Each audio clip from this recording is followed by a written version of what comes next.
నమస్తే welcome to war 2019 ఆంధ్రప్రదేశ్లో ఎన్నికల సంగ్రామంపై ఎప్పటికప్పుడు కంప్లీట్ అప్డేట్స్ ఇచ్చేందుకు ఏపీ 24/7 రెడీగా ఉంది. నియోజకవర్గాల వారీగా పార్టీ బలాబలాలను ఈ ఎపిసోడ్లో చూద్దాం. కర్నూలు జిల్లాలోని అత్యంత ప్రతిష్టాత్మకమైన నియోజకవర్గం ఆళ్లగడ్డలో రాజకీయ సమీకరణాల గురించి ఈ బులెటిన్లో తెలుసుకుందాం. ఆళ్లగడ్డ ఇక్కడ పార్టీల జెండాల కన్నా వర్గాలకే ఓటర్లు అధికంగా ప్రాధాన్యం ఇస్తుంటారు. భూమా, గంగుల, ఎస్వి కుటుంబాల మధ్యనే ఆళ్లగడ్డ రాజకీయమంతా నడుస్తోంది కూడా. 1967 నుంచి ఇప్పటి వరకు ఇదే పంథ. ఆ మూడు కుటుంబాలు తప్ప కొత్త వారెవ్వరూ ఇక్కడ ఎమ్మెల్యేగా ఎన్నిక అవ్వలేదు. ఎన్నిక అవ్వడం మాట పక్కన పెడితే ధరావతు సాధించడము కష్టంగా మారిందంటే ఇక్కడ ఈ కుటుంబాలు వారి వర్గాలు ఎంత బలంగా ఉన్నాయో ఇట్టే అర్థమవుతోంది. నంద్యాల పార్లమెంటు నియోజకవర్గ పరిధిలోని ఆళ్లగడ్డలో ఈసారి అవే కుటుంబాల నుంచి మూడో తరం పోటీ పడుతోంది. ఇక ఆళ్లగడ్డ బరిలో నిలిచిన ప్రధాన పార్టీలు ఎవరెవరో ఓసారి చూద్దాం. గంగుల, భూమా కుటుంబాల మధ్య ప్రస్తుతం ఈ పోరు మూడో తరానికి చేరుకుంది. తెలుగుదేశం పార్టీ తరపున భూమా అఖిలప్రియ బరిలోకి దిగుతుండగా వైసీపీ నుంచి గంగుల బ్రిజేంద్రరెడ్డి అభ్యర్థిగా పోటీకి దిగుతున్నారు. కాంగ్రెస్ పార్టీ తరపున ఇక్కడ చాకలి పుల్లయ్య పోటీ చేస్తుండగా బీజేపీ నుంచి సూరం రామకృష్ణుడు బరిలో దిగుతున్నారు. ఇక 2009-2014 విన్నర్స్ ఎవరో చూసుకుంటే ఆళ్లగడ్డ నియోజకవర్గంలో గత 2 దఫాలుగా జరిగిన ఎన్నికల్లో పార్టీల పొజిషన్స్ ఏంటో ఓ లుక్కేద్దాం. 2009లో అప్పటి కాంగ్రెస్ ప్రభంజనంలో కాంగ్రెస్ అభ్యర్థి గంగుల ప్రతాప్ రెడ్డిపై ప్రజారాజ్యం పార్టీ తరపున భూమా శోభా నాగిరెడ్డి విజయం సాధించారు. మొత్తం 1958 ఓట్ల తేడాతో గెలుపొందారు.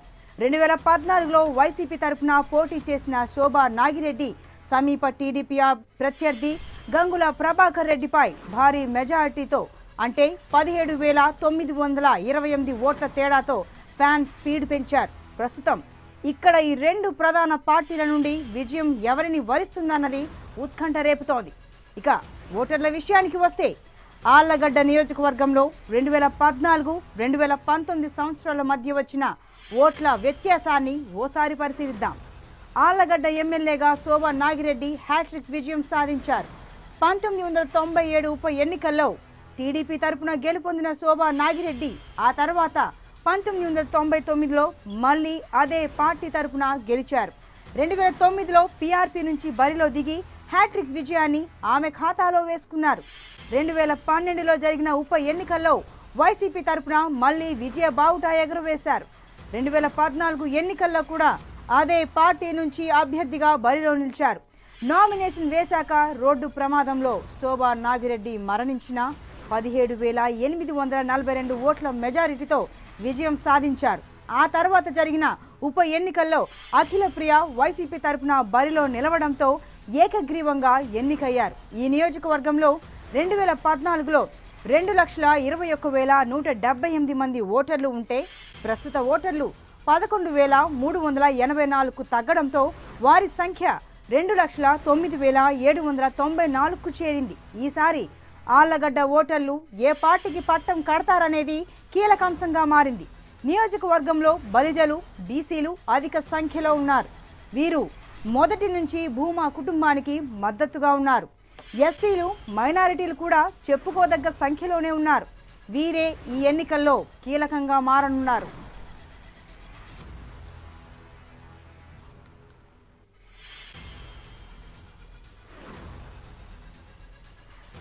ఇక ఆళ్లగడ్డ నియోజకవర్గంలో 2 రాజకీయ ఉద్దండ కుటుంబాల నుంచి వారి వారసులు పోటీ పడుతుండడంతో పోటీ మరింత రసవత్తరంగా మారింది.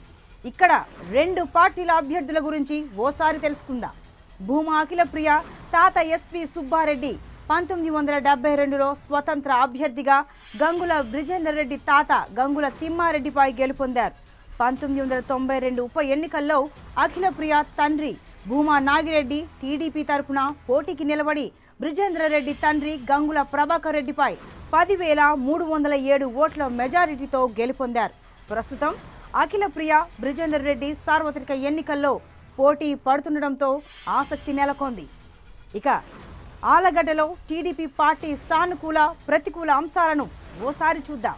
ఇక్కడ ప్రతి గ్రామంలో కూడా భూమా కుటుంబానికి మొదటి నుంచి పట్టు ఉండడం తెలుగుదేశం పార్టీకి కలిసొచ్చే అంశం. ఇప్పటి వరకు 2 కోట్ల రూపాయలతో అభివృద్ధి, ప్రభుత్వ సంక్షేమ పథకాలు భూమా అఖిలప్రియకు ప్రధాన ప్రతికూల అంశంగా మారే అవకాశం ఉంది. అంతేకాకుండా నియోజకవర్గంలోని కార్యకర్తలు అంకిత భావంతో పనిచేయడం కూడా పార్టీని దృఢంగా నిల్చోబెట్టాయి.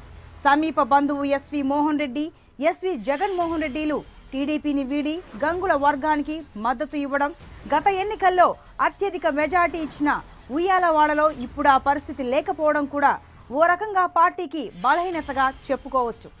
ఇక వైసీపీ విషయానికి వస్తే ఇప్పటికే ఆళ్లగడ్డ మొత్తాన్ని కవర్ చేసిన బ్రిజేందర్ రెడ్డి కార్యకర్తలతో కలిసి ప్రజా సమస్యల్ని తెలుసుకున్నారు. అంతేకాకుండా బ్రిజేందర్ రెడ్డికి ఇరిగేల వర్గం మద్దతు ఇవ్వడం పార్టీకి ప్రధాన బలంగా అని చెప్పాలి.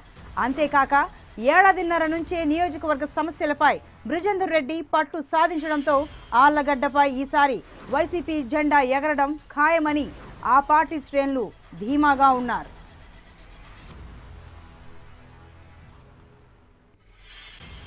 ఇక ఆళ్లగడ్డ నియోజకవర్గం చాలా కీలకంగా మారింది ఈ ఎన్నికల్లో. ఎందుకంటే ప్రధాన పోటీ టీడీపీ వైసీపీ మధ్య నడుస్తోంది. మరి ఈ పోటీలో ప్రజలు ఎవరికి పట్టం కడతారనేది తేలాల్సి ఉంది.